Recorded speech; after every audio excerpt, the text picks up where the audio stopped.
magkwentuhan muna tayo. So, Mhm. bigyan mo muna ako ng konting story.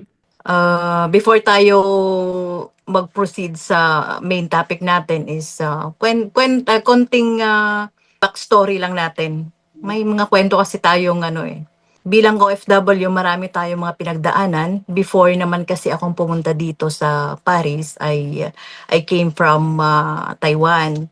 So from Taiwan, kailangan kasi nating dumiskarte eh. Kailangan nating trumabaho talaga ng malulupit. Dahil kung aasa lang tayo sa sweldo natin, walang mangyayari. So far from Taiwan, ay nakapag-build up tayo ng business. Because of that, the business. Kasi nag-business din kasi ako sa Taiwan noon eh. Dahil kailangan mo talagang dumiskarte.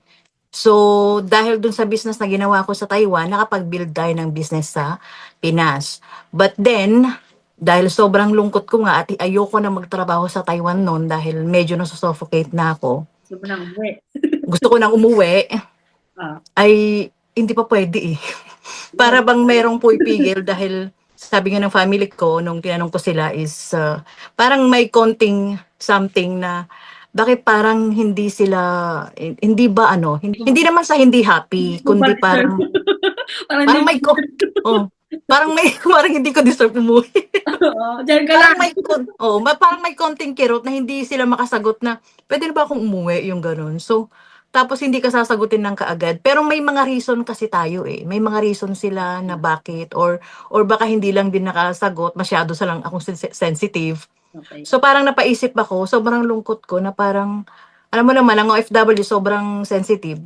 So, nalungkot ako, ano ba yung gagawin ko Ano para ka?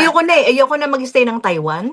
At the same time, ay hindi pa rin ako puwedeng umuwi ng Pinas. Saan ako pupunta? So, may nag-offer sa akin nung time na yun na pumunta dito, pero hindi ko 'to pangarap, eh, hindi ko siya plan.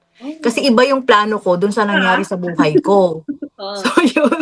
Kami So, pangarap namin yun kaso joke lang, may sige. pangarap siya. May pangarap nga siya, eh. Okey. So, yun, nag-apply ako papunta dito. Hmm, So, kaya nga sabi 'di ba, it's a choice. yes. Puwede kang mamili kung ano ba yung pipiliin mo sa buhay mo. Yung bang, maging sapat lang o you dream more. So, sa akin, mas pinili ko na baka merong opportunity sa akin doon. Bakit parang, it's a calling, parang gano'n. So, dumiretso ako dito. So far nandito na ako ngayon. Wow. So, parang, nung pagdating ko dito, sa umpisa of course struggle, sa umpisa. Hindi mo naman mawawala yun sa OFW, eh. Yes, Lahat ng, umpisa as OFW super struggle talaga tayo. hmm. Pero merong sarap. Oo, yan. Maraming sarap sa pagiging OFW, hindi lang struggle. Pero kailangan mo kasi Parang na-enjoy mo na nga mag-sacrifice. ngayon kasi napapansin ko nga, eh. Mm. Oo. Super, Ah, totoo naman. Super naman yung yung enjoyment. I mean, while nabibigay mo ng tama yung yung para sa family mo, yung parang alam stay in mo yun, yung hindi lang tayo nagtatrabaho kundi na-enjoy natin yung pagiging OFW natin. Tama ba? correct, oo. True, true.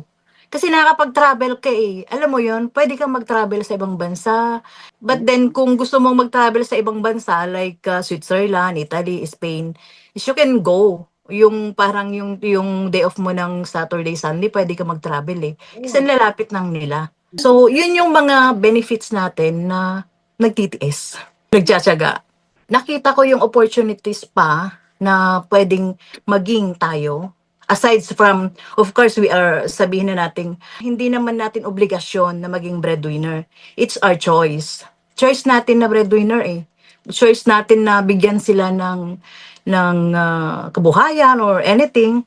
Choice natin yon kasi pwede namang hindi. Dito sa France, yung nakita kong opportunity para sa mga OFW. Kasi sa Taiwan nga medyo nakakapag-business ka pero parang may kulang. Oo. Oo, may kulang. Parang hindi ko siya ma-spread, hindi ko ma-spread yung wings ko. Hindi ko ma-spread, eh. Parang may pumipigil, gano'n. So, kasi sa legalization, mga gano'n. So, pagdating dito sa France, parang sabi ko nga, eto na yata yung opportunity para sa mga kagaya kong OFW na puwede ring mag-business pala. Puwede rin palang mag-establish ng sarili mong business dito. Kasi maraming opportunities. Puwede mong i-legalize yung mga businesses mo, pwedeng from Philippines, papunta dito. Hindi, So sinipin maraming na nga tayo ng ibang ano natin, no? Ibang kababayan. marami nang nagbi-business dito ng mga kababayan natin. But then yung iba, we are encouraging them na lumabas kayo doon Mm. sa shell ninyo. I mean, ilabas niyo yung mga products ninyo para makilala sa mga locals. Hindi lang yung kapwa natin Filipino ba ang tumangkilik sa atin. Dapat lahat, pati yung mga ibang lahi. Yung market sila eh. So ngayon, masasabi ko naman na parang na-align ako doon sa siguro Calling mo. yung oo, yung calling, yung gustong mangyari sa akin ng Ama is eto Ito siguro talaga. talaga yun, 'di ba? Kasi sa atin, meron kasi talagang kanya-kanyang plano ang Ama para sa atin eh. Pero Mm. siguro may pinagdadaanan lang tayong mga masasakit or mga struggle para matuto tayo na alam mo yun na i-appreciate kung ano yung nandyan. Yun siguro Saka there's yung always a right time, Cass. totoo. Mm. Totoo 'yun. Kailangan malupit yung pagiging madiskarte mo. 'Yun yung kailangan mo kasing alam mo 'yun, gumawa ng paraan para mag-survive ka.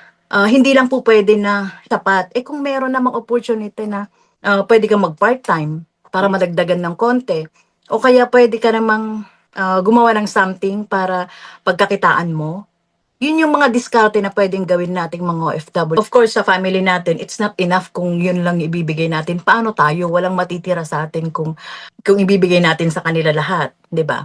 And then yung free travel and tours, totoo yun kasi kagaya nun, may mga employer na isinasama ka sa iba't ibang bansa na kasama nila. Mm. So, wala kang expenses, wala kang ibang gagastusin kasi sa kanila lahat yun eh. So, free yun, as in. So, ikaw naman, kung sakali man na ikaw naman ay live out, ay may tirahang sarili, Opo. pwede ka rin namang mag-travel kahit saan mo gustong, kagaya dito kasi, sample na lang dito sa Paris. Dito, pwede kaming umikot na ang gamit lang namin is yung Navigo card namin na monthly. Mm. So yun, free yun.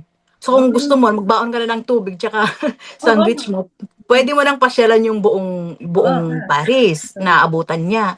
So nakikita mo yung mga tourist spot diyan na hindi na yung iba ay hindi kadalasan mga walking distance o 1 hour lang mm. ang pagitan, 'di ba? Travel, oo. So yun, nakikita mo yun, eh, yung mga opportunity na yun is hindi mo naman yun makukuha kung nasa Pilipinas ka lang, 'di ba? So yun yung benefits ng mga OFW. Hindi lang talaga din hirap, may mga sarap tayong nararanasan, 'di ba? Pagdating naman dun sa yung OFW is a breadwinner. Andun ako sa part na yan. Andun ako siguro sa middle. Pwede kang maging breadwinner, pwede kang hindi. Pwede kasing, it's a choice kasi eh. For me, yung paniniwala ko. Ano lang yung As, ano, bukal sa kalooban natin. mm. Kasi sa akin, naging breadwinner naman ako. Pero hindi na ako naging breadwinner. Oo. Kasi it's a choice yung pagiging breadwinner. Dahil sa akin noon, ang totoong breadwinner sa aming family is yung panganay namin. But then, wala kasi siyang chance na umalis ng bansa kasi lagi siyang nafi-failed. Oo. Sinubukan niya many times pero hindi siya napagbigyan na umalis. So siguro, hindi talaga para sa kanya. Swerte Hindi para natin. sa kanya. Oo. Kasi alam mo yun, marami talagang gusto, kaya lang Oo. pipili. Kaya alam mo yun, nandito tayo, blessing. 'Di ba? Blessing siya na Mm, mm. ano lang ba yung di natin na-imagine, 'di ba? Hindi natin pinangarap, pero pag binigay ni Lord at tinrabaho mo, for sure magsa-success ka, 'di ba? Mm, mm. So yun, yung parang ako yung pinalad. Ako yung pinalad na makapunta dito o makapag-ibang bansa ng parang walang ano ba, walang effortless, ika nga. Oo. Parang dinala ka lang dun ng basta lang, para kang pinabili lang ng suka, gano'n, tas Parang nasa ibang bansa kumbaga ka na kung lang. para sa'yo, ano talaga, para sa'yo. Yung first abroad ko kasi it's too easy. Kaya sabi ko, so ako na yung breadwinner. And then after that, hindi pa naman ako naging breadwinner that time eh, yung hanggang pangatlo yata ang ano ko.